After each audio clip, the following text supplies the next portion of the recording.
Welcome back to Read-Alouds with Miss Katie. Today we are going to be reading another book about a whale, and then we're going to be doing a cool craft, and you're going to make a fish out of paper plates and muffin tins. Pretty cool. But first, we're going to read our book called Wild Orca, the Oldest, Wisest Whale in the World by Brenda Peterson. And this book is all paintings by Wendell Miner. Pretty cool at their paintings. On the longest day of summer light, Mia waits for Granny to join them for Orca Sing. Here in the misty and magical San Juan Islands, people come together to sing to the orcas. Will Granny and her family come again this year? Mia asks her mother. Granny might visit us. Mia's mother smiles. If she's not too busy. Granny is busy just being 105 years old. Granny is a great-great-grandmother. She watches over her 3 families that scientists call J, K, and L pods. Granny was born in 1911. Researchers believe before an iceberg sank the Titanic before our 2 world wars. She swam this chilly Salish sea soon after the Wright brothers flew their first airplane and when Model T cars first hit the road. Before computers and the World Wide Web, there was Granny. Orcas can chat and call on their own whale web. I'm worried, Mia tells her father. We haven't spotted Granny J's pod family for a really long time. That's why we've come today, her father says. Help me drop the hydrophone so we can hear if the orcas sing with us. All her life, Mia has listened to Granny's family pods in her father's Limekiln Point research lab. She recognizes Granny's pods just by their whistles. Each whale whistles a name when greeting another. It's called a signature whistle. Those rapid-fire squeaks and screeches aren't just for talking. Orcas can see underwater with sound. They hunt salmon and sonar. It's their superpower. Orcas bounce their whistles off the sea bottom and boats. They can scan for dangers, nets, sharks, big propellers, or kayaks coming too close. No one in Granny's family gets lost, thanks to her sound maps and long memory. Mia has memorized the calls of many of the orcas in Granny's family pods. Slick, Oreo, and Spock. Wave, Walker, and Surprise. Her father hands Mia her headphones. Listen carefully. People sing brightly. Drums echo like soft heartbeats. Thrum, thrum, thrum, thrum. With her binoculars, Mia anxiously scans for bright blows of orca breath. Mia is scared, thinking about the threats these endangered orcas face. Pollution, plastics, underwater sonar tests that can kill whales or make them go deaf. Sometimes orcas starve when salmon can't swim over big dams to find ocean or home streams. Do you think the babies are still okay? Mia asks her mother. Hope so, her mother says, but they both know that sometimes newborn orcas don't survive their first year. Not long ago, new orca calves were born. Front page news. Orca calves are the hope for Granny's pods. First, Granny and her family show the babies how to breathe together. Swoosh, swoosh.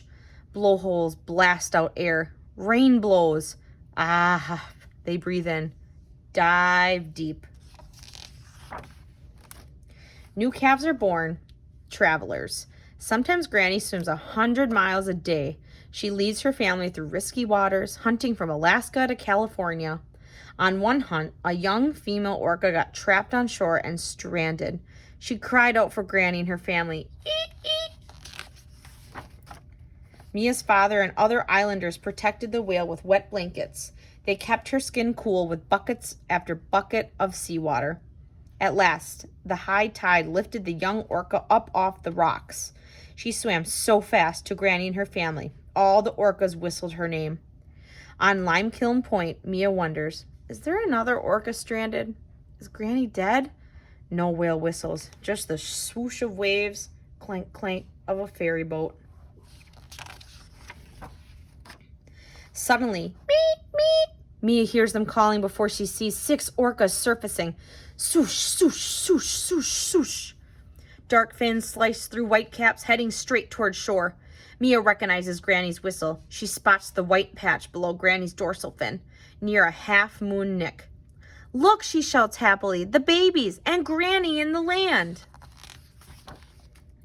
Newborn calves travel safely tucked in between their aunties and Granny. It's a super pod, Mia calls. J, K, and L pods all visiting together. And there's another new baby.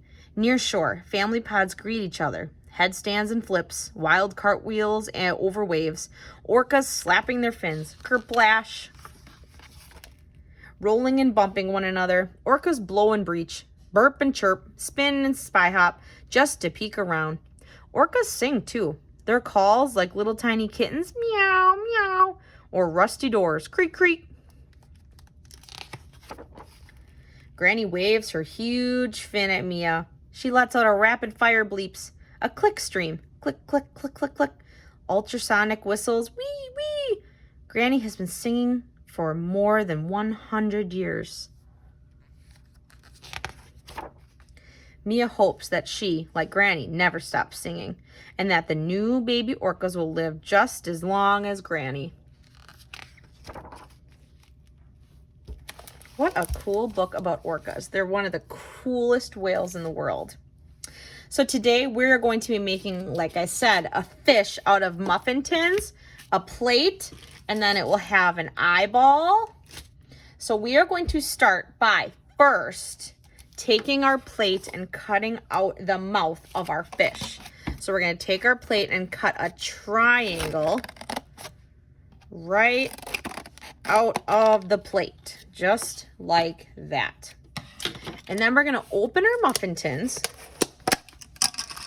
Okay, so I'm going to grab maybe a pink one. I'm going to grab a yellow, a couple yellow maybe. A couple pink. Okay, maybe a blue and some blue. Okay. Okay. That looks good for now. Okay, so the first step is we're going to grab a yellow one and we're just going to make it into, we're going to push out the bottom, and this is going to be our back fin. Kind of fold it so it looks like a fin. We're going to take some glue. We're going to put some glue there and glue it right on the back of our fish. So that's our fin, and this glue will dry clear, I think. I hope. Next, we're going to do a roll of blue. You flatten out your muffin tin. Flatten out one color. So I'm going to start with flattening out, blue here.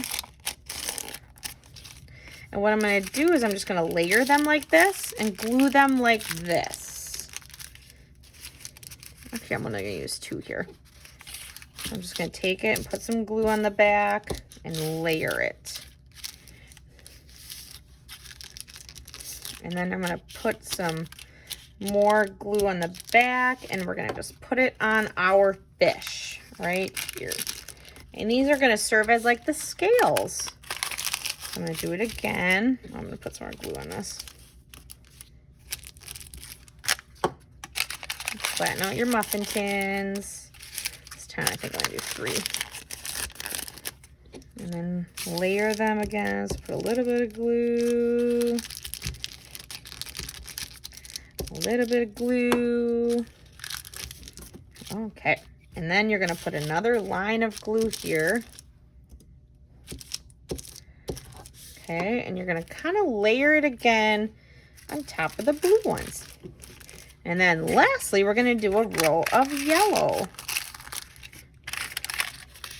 So flatten out your yellow ones. And you can use any size plate. You can use a white plate and color it. Doesn't matter. Fish are all different colors and sizes, so. And you don't want to make them completely flat, right? Because fish have lots of different, scales don't lay perfectly flat. Put some glue on it. And then we're going to layer the yellow down. Okay, so we have a cool fish. Now our last task to our fish is to add an eyeball. And I just have these cool adhesive eyeballs. So then you can just add an eyeball. How cool is that? Thanks, everyone.